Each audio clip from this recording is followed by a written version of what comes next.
I'm going to introduce Sharon Meyer, and then we're on to questions. Sharon's a certified nutritionist. She's graduated from the Institute of Optimum Nutrition in London. Sharon is a true citizen of the IHH. She's the only clinician who actually works in all of our offices, both Santa Rosa, Green Bay, and San Francisco. And as is often the case in integrative practice, one of the benefits you have in working in an environment with creative and open-minded people is that it's a free education. And not infrequently, learning by osmosis is something that you just can't control. And so a side effect of that is that sometimes people work outside of their formally trained scope. I have Sharon in my head probably more than any other practitioner in the office instructing me, and that's partly because when I'm not doing things correctly in my field, Sharon's the one who reminds me of the things I should be thinking about. So it's wonderful to invite her to the panel, and I'll start with questions.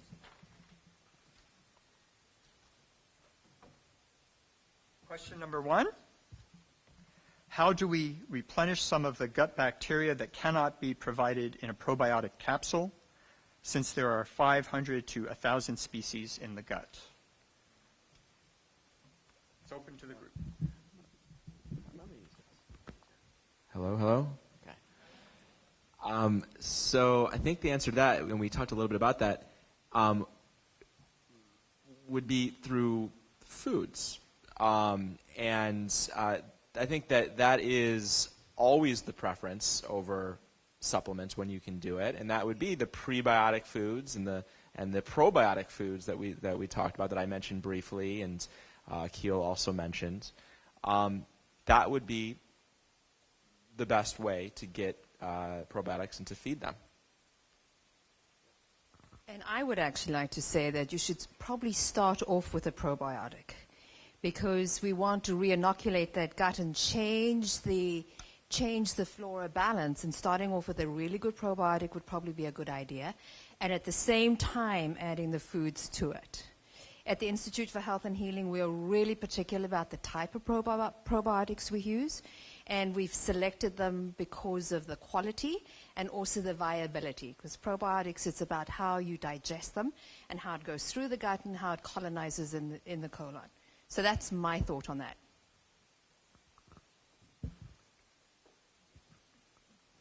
How important is mastication for the assimilation of food? Very. Chew your food. You've got 4 integrative practitioners up here, and that was a one-word answer.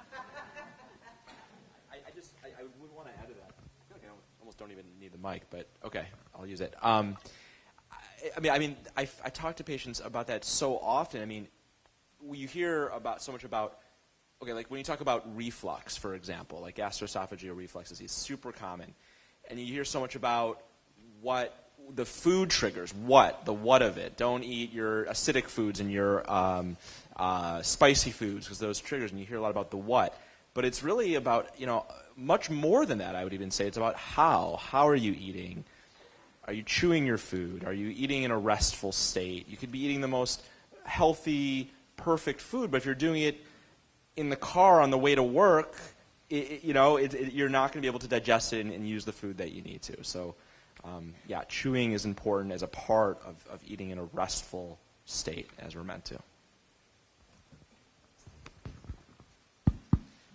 And in Ayurveda, of course, chewing is vitally important, and also studies have shown that when you chew your food very carefully, you actually end up eating a little bit less, because the tendency is to just kind of swallow and gobble food when you're in a rush, but when you really pay attention to chewing, you end up eating a little bit less, and also eating in a mindful state, like Sean was saying, helps you digest your food a lot better.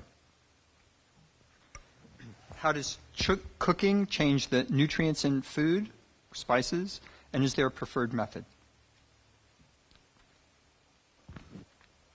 So yes, there's lots of data, for example, microwaves, you lose a lot of the nutritional value in a microwave, and probably the thing you want to throw out. In my estimation, we don't get enough vegetables, so increasing the vegetables is really an important way.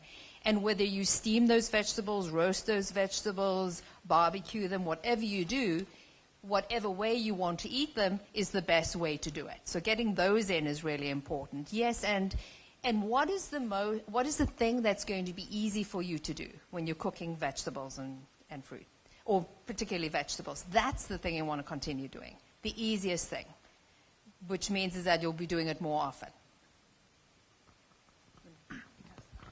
Yeah, so a bad way is actually boiling and then throwing away the water that you use, because a lot of the nutrients end up in the boiling water. So steaming, like Sharon said, is a great way to cook, roasting vegetables. And then also, depending on the plant, some plants are actually better for you cooked and others are better for you raw. So we talked about tomatoes, probably better cooked. Carrots are definitely better cooked.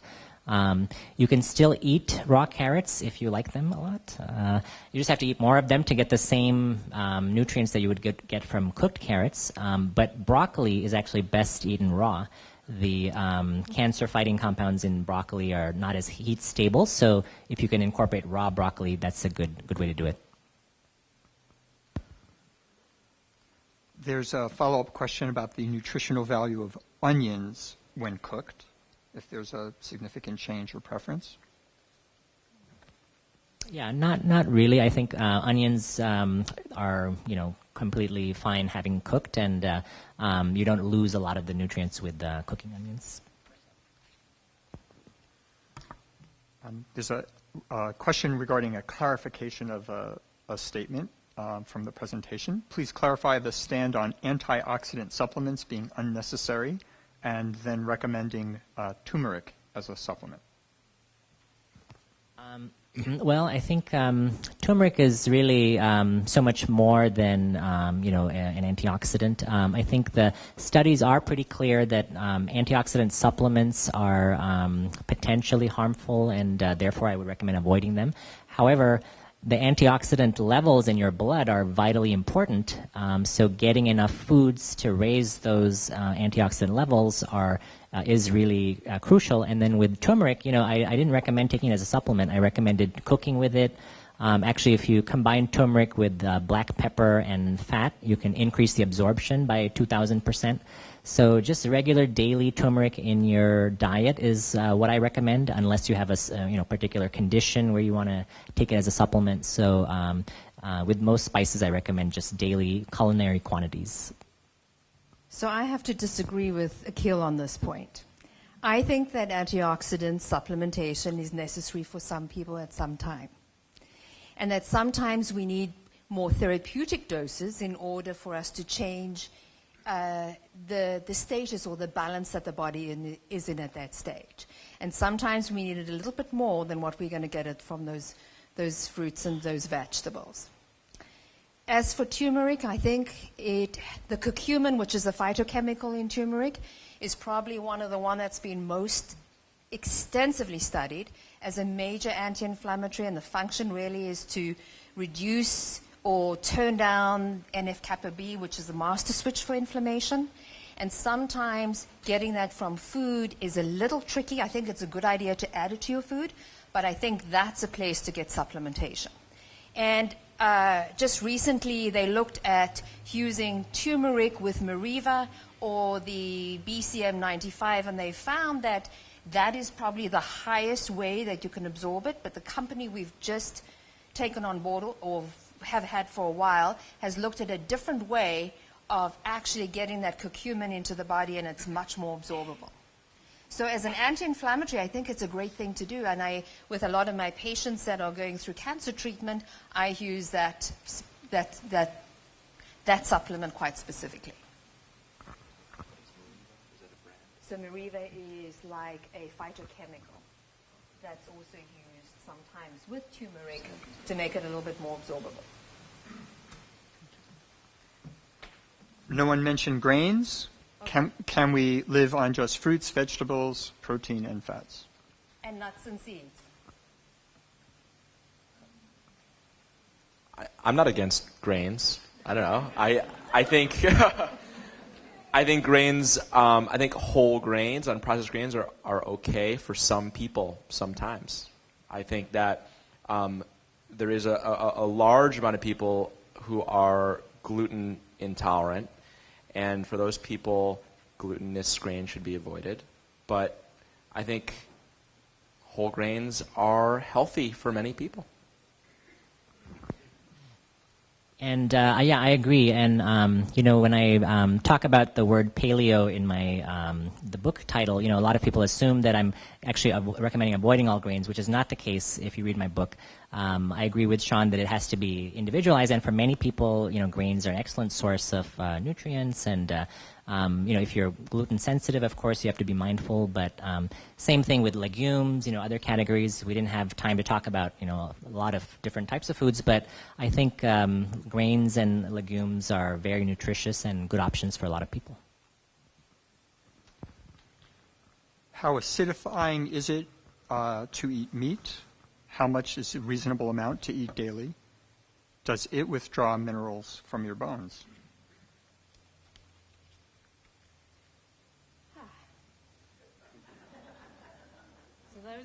Those are three big questions, and I would say this. There is a certain amount of acidity with protein, but it's such a huge requirement for these bodies that we live in.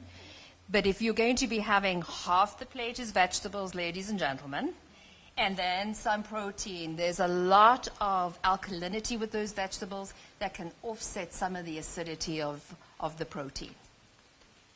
As for dairy, there were many years when I was really against dairy, but I'm moving back into that whole arena of dairy if you can tolerate it, because probably one of the most devastating things in the body is how do we control blood sugar and insulin. And the way we do that is with protein, fat, and fiber. And when we don't have those, it sometimes is very hard for us to be able to maintain that blood sugar insulin mechanism in the body. So I think some dairy is fine if you can tolerate it, and especially if it's fermented, which is in the yogurts and the cheeses, then it's a little bit more absorbable. And it's great for gut bacteria.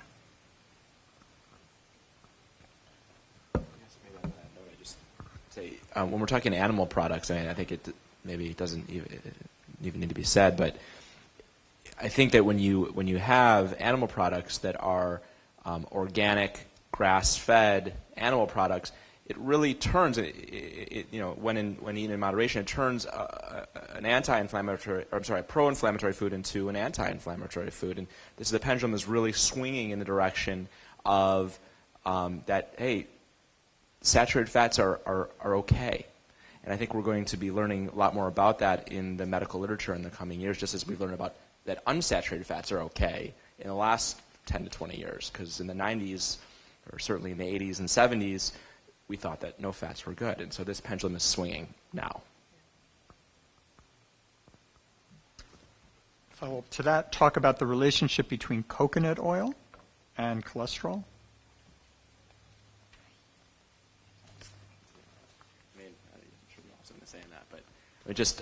So that's just exactly what I was just talking about, is that so coconut oil has been talked about in the literature because it is a saturated fat that actually is anti-inflammatory. We know that while it does increase our LDL levels, which is our bad cholesterol, it increases our HDL levels even more, that's our good cholesterol, so that the ratio is actually helped.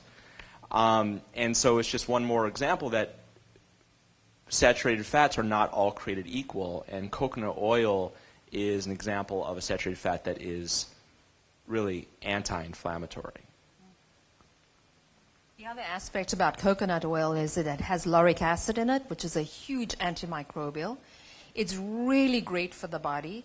Coconut oil is also one of those fats that's chopped up by the liver, so we digest it very differently.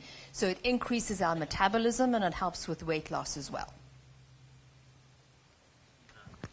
Yeah, and I think with coconut oil, Ayurveda is very big on coconut oil and incorporating it as part of your diet. I think with all things, the key is moderation.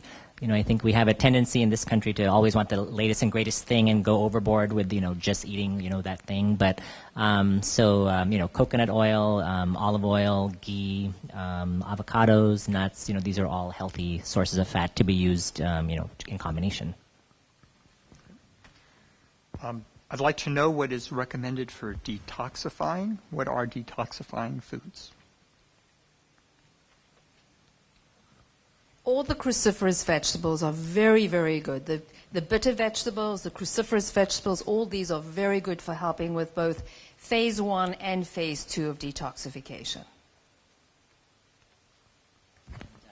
My favorite is actually beets, so beetroot, and the green leafy tops of the beets are actually even higher in antioxidants than the roots. So if you can eat both, and that actually really has been shown to support the liver and support detoxification. So if you had to pick one food, I would recommend beets. Maybe in addition to those dietary considerations, lots of water, regular exercise, it's aerobic exercise, so you're sweating. And while I don't think it's for everybody, I think intermittent fasting can be an interesting part of that. Question about food combining. Is food combining necessary for better nutrition and digestion? An example, protein and vegetables, starch and veggies, eating fruit separately. No. Think about a tomato. So tomato's got everything in it. It's got protein, it's got fat, it's got carbohydrates. It's got a combination of everything. And the body does very well with being able to distinguish between all of those. We live in such wisdom. These bodies of ours are so much smarter than our brains. We have the whole chattering thing going on in the back of the head and everything else, but the body is extremely wise. So food combining is a really... It's one of those things that used to be very popular, and I just don't think that it has any validity. So in Ayurveda, there is a whole kind of science of food combining, which I found that it can get pretty complex and is not necessarily as helpful for patients. So I agree with Sharon. I do think that combining protein, protein, fat, carbohydrates whenever you're eating is fine, and your body's well adapted to handle that. So while that is a big part of certain Ayurvedic principles, I haven't found that as helpful clinically. So I don't really emphasize that aspect of Ayurveda. I think the questioner might have been referring to that because some of those ideas are in Ayurveda, but I don't emphasize that aspect so much. 2 questions regarding spices. The first is the importance of freshness, i.e. jarred spices can be jarred for years. And the other is how important is the source of a spice? So you people living in Santa Rosa have 2 phenomenal places to go and buy spices. Penzies, of course, and then Savory. And just a while ago, one of my patients, Nicole, brought me some spices from Savory for Christmas. And they are incredible. They put the date on them, they're organic, they're not irradiated, they are really, really, really healthy. And I believe they're on D Street, right? Shop there. The spices are phenomenal. I'm so excited about them. And I've been using them regularly in the last 2 months since she gave them to me. And they are really delicious. So, and what I like about them is that they date them. So I think you should do a little bit of shopping there. You'll love it. A more clinically oriented question. How do you know if you have leaky gut?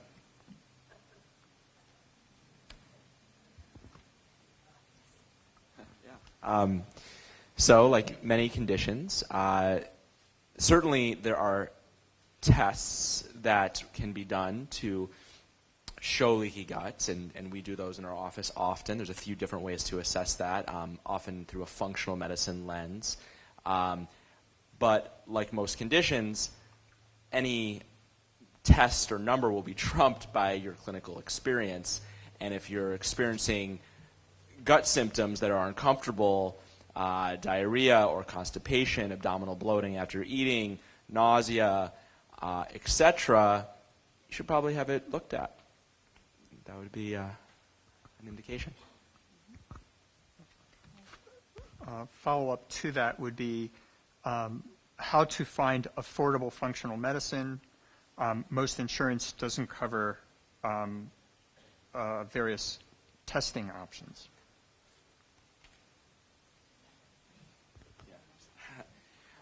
Well, I mean, honestly, that's one really nice thing about the Institute for Health and Healing. It's because it's true that it is hard. There are a lot of the functional medicine practices locally don't accept insurance, and it can be very costly. Institute for Health and Healing is one example where we do, and that's helpful.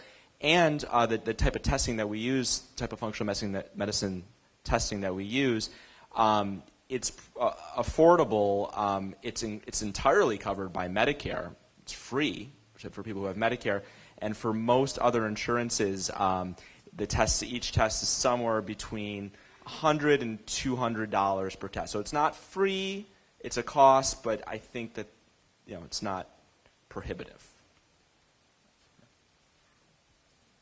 So we're at the point where we're down to our last question.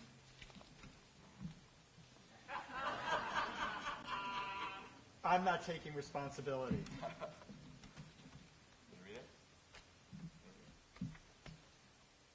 I buy crushed garlic in a jar. Does it still have allicin? No. Crush it yourself. The little time it takes to crush that garlic will be most beneficial. And there's a whole wonderful meditation when I peel open one of those cloves and I put them on the chopping board and I look at it and I think, oh, this is the most beautiful thing. And then chop it up or squash it up and then leave it a while and let it stand for 10 minutes and then add it to the food. There's something really wonderful about that. Rather than buying it in a jar and it starts to lose the color and it's got that yellowy bit about it, and when you open it, it's got a stale smell about it, I think. That's my experience with it. Yeah, I think it relates to the question about spices in jars, in that it's convenient, and but you don't know how long ago that garlic was pressed, and all these compounds do have a time limit, so they're not going to be in the foods forever, because remember, food is alive and living, and so I think, and then with garlic, because it's such a strong antimicrobial, it could be on the shelf for years, probably if it's sealed, and so. You don't really know, how much nutrition you're getting out of it. So it's much better to go with the fresh foods. So the last part of the evening will be a continuation with book signing. I want to thank our presenters and panelists. I want to thank you for your questions. And again, we're really interested in your comments and feedback, so please turn those in. Have a good evening.